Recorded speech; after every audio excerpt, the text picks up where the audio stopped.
Sebelum melanjutkan, jangan lupa subscribe dulu, terima kasih. Bab 68, apakah kau menantikannya? Seng Xiao mendekati Mu Qi dan menggodanya. Dia bertanya dengan nada yang sangat menggoda. Lalu bagaimana dengan malam ini? Mu Qi tidak berani bergerak. Dia hanya bisa menjawab dengan jujur. Ini rumahmu, kamu bisa tidur di manapun yang kamu suka. Bagaimana jika aku ingin tidur di tempat tidurmu? Kalau begitu Mu Qi menunjuk ke kamar Su Zipei dan berkata, aku akan tidur di kamar bibiku.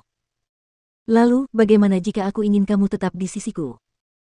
Kalau begitu sebelum Mu Qi bisa mengatakan apapun, bibir Seng Xiao sudah berada di bibirnya. Mu Qi sudah terbiasa dengan ciumannya. Namun, dia tetap tidak bisa fokus. Dia khawatir Su Zipei akan kembali kapan saja. Mungkin Seng Xiao merasakan ketidakhadirannya, jadi dia melepaskannya, menggendongnya, dan meletakkannya di meja makan. Apakah kamu takut? Mu Qi membeku. Jantungnya berdetak kencang. Aku khawatir bibiku akan kembali. Kamu merasa bersalah karena melakukan hal-hal nakal. Seng Xiao sengaja membuat Mu Qi menatapnya langsung. Dan dia mulai menciumnya lagi. Kali ini, dia menyerbu mulutnya dengan lidahnya, membuatnya tidak punya energi untuk memikirkan hal-hal lain. Dalam waktu singkat, Mu Qi ambruk di tubuh Seng Xiao. Dasar bocah nakal, bibimu tidak akan pulang malam ini. Mu Qi memeluk Seng Xiao erat-erat. Dia menyukai aromanya. Xiao, bagaimana aku bisa mencintaimu sebesar ini? Seng Xiao menggendongnya dan perlahan berjalan ke kamar tidurnya. Mu Qi menjadi semakin gugup. Detak jantungnya semakin cepat. Dia takut. Namun, dia juga menantikannya. Tak lama kemudian, Seng Xiao menendang pintu hingga terbuka. Sejak hari dia pindah ke rumah ini bersama bibinya, dia tidak pernah berada di kamar Mu Qi. Ruangan itu penuh dengan buku. Seng Xiao meletakkan Mu Qi di tempat tidur dengan lembut. Dia memegang tangannya dan bertanya, apakah kamu menantikannya? Mu Qi tersipu dan menggigit lidahnya. Seng Xiao terkekeh dan membiarkannya pergi. Kau berharap? Mu Qi tahu bahwa Su Zipei hanya menggodanya. Jadi, dia bangkit dan mengunci pintu. Sekarang, bahkan jika Su Zipei kembali, dia tidak akan takut lagi. Namun, Seng Xiao menertawakan tindakannya. Dasar gadis bodoh, kau tidak cukup pintar untuk melakukan hal-hal buruk. Kau tahu, mobilku ada di luar. Aku tidak pernah berani melakukan hal semacam ini sebelum mengenalmu. Mu Qi mengakui dengan jujur. Aku tidak akan pernah mencium, berpelukan, atau digoda oleh seorang pria sesering ini di usiaku. Seng Xiao berkata di tempat tidur dan menatapnya dengan tajam. Tatapannya seperti elang yang mengunci targetnya, mangsanya. Mu Qi merasa canggung saat diperhatikan, jadi dia pergi ke lemari dan mengambil pijamannya dan berkata, aku akan mandi. Silakan. Seng Xiao berbaring di tempat tidur lagi dan berkata, aku akan pergi sebentar lagi. Terserah kau saja. Kau tadi sangat jahat, katanya dan masuk ke kamar mandi. Tiba-tiba, sebuah kenangan melintas di benaknya. Ia teringat pada malam saat ia dijual oleh pamannya. Ia berada di kamar mandi ini dan Seng Xiao sedang duduk di luar menunggunya. Ia terluka saat itu. Kemudian, ia meminta manajer hotel untuk membukakan pintu untuknya setelah menunggu lama. Kalau dipikir-pikir sekarang, segalanya sudah benar-benar berubah. Mu Qi bergegas mandi dan keluar dari kamar mandi. Dia melihat Seng Xiao berbaring di tempat tidurnya dengan mata terpejam. Mu Qi tersenyum. Dia melangkah maju untuk menutupinya dengan selimut. Namun, tiba-tiba dia menggulungnya di bawah tubuhnya yang kuat. Tidur saja. Xiao. Sudah kubilang, kamu masih terlalu muda. Seng Xiao menegaskan pendiriannya. Dia mengubah posisinya sehingga Mu Qi bisa berbaring dengan lebih nyaman. Itulah pertama kalinya mereka menghabiskan malam bersama di kamarnya.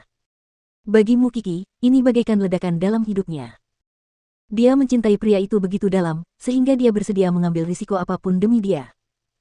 Kegelapan menyelimuti kedua sejoli itu. Seng Xiao mencium kening Mu Qi, dan mencium daun telinganya yang menggoda. Dia tidak tahu bahwa dia hampir membuatnya gila. Ketika Mu Qi tertidur, Seng Xiao keluar dari tempat tidur, memastikan tempat itu aman, lalu pergi. Dia tidak yakin pada dirinya sendiri bahwa dia tidak akan melakukan apapun padanya jika dia menginap semalam. Sulit untuk membayangkan putra mahkota Huang Yao akan bersusah payah menahan diri untuk tidak mendapatkan wanita yang diinginkannya. Karena ia sedang menunggu apelnya matang. Dan sampai hari itu tiba, ia pasti akan melahap benda kecil itu bulat-bulat, tanpa ada yang tersisa. Keesokan harinya, Mu Qi terbangun karena dering teleponnya. Ia terbangun ketika layar menunjukkan bahwa panggilan itu dari bibinya. Ia mengira Seng Xiao masih di villa. Tetapi ketika dia menyadari dia sendirian di ruangan itu, dia mengangkat telepon. Tante. Kiki, kamu baik-baik saja sendirian di rumah. Kamu takut? Su Zipei ada di dalam mobil. Dia menelepon Mu Kiki untuk memastikan bahwa dia aman. Bibi, aku baik-baik saja. Jangan khawatir. Mu Kiki menjawab dengan cepat. Baiklah kalau begitu. Nikmati jalan-jalanmu dengan teman sekelasmu. Sekarang dia ingat bahwa dia punya kencan dengan Qian. Jadi, dia segera bangun dan bergegas menuju tempat pertemuan mereka. Qian menjadi sangat tidak sabar saat sampai di sana. Kamu sangat terlambat. Maafkan aku, Qian. Aku kesiangan. Mu Kiki menjelaskan dan memberinya sarapan yang lezat. Baru kemudian, dia tenang. Masuk ke mobil. Kita akan ke Z-Town. Kenapa sejauh ini? Aku ingin bertemu dengan orang yang aku sukai. Dia kuliah di sana. Qian menjelaskan. Ayo, kalau tidak kita akan terlambat. Mu Kiki tidak memberitahu Seng Xiao kemana dia pergi. Jadi sebagai Seng Xiao, dia tidak memberitahu kemana dia pergi dalam perjalanan bisnis. Ketika mereka sampai di kota Z, Qian membawa Mu Kiki ke gerbang sebuah sekolah menengah swasta. Melihat Qian tampak begitu bersemangat, Mu Kiki tertawa. Jadi, ternyata kamu juga jatuh cinta di usia muda. Kita sudah dewasa, oke. Kenapa aku tidak boleh punya orang yang aku suka? Qian mengedipkan mata pada Mu Kiki. Bagaimana kalian bertemu? Dia tetanggaku. Mu Kiki mengira Qian akan menyukai pria yang hangat. Namun, anak laki-laki yang dilihatnya berjalan keluar dari sekolah adalah seorang anak laki-laki sombong dengan rambut berwarna perak. Saoan, apa yang membuatmu datang ke sini untuk mencariku? Anak laki-laki itu berjalan ke arah Qian. Dia menatapnya dengan pandangan meremehkan dan mengeluarkan sebatang rokok dan mulai merokok.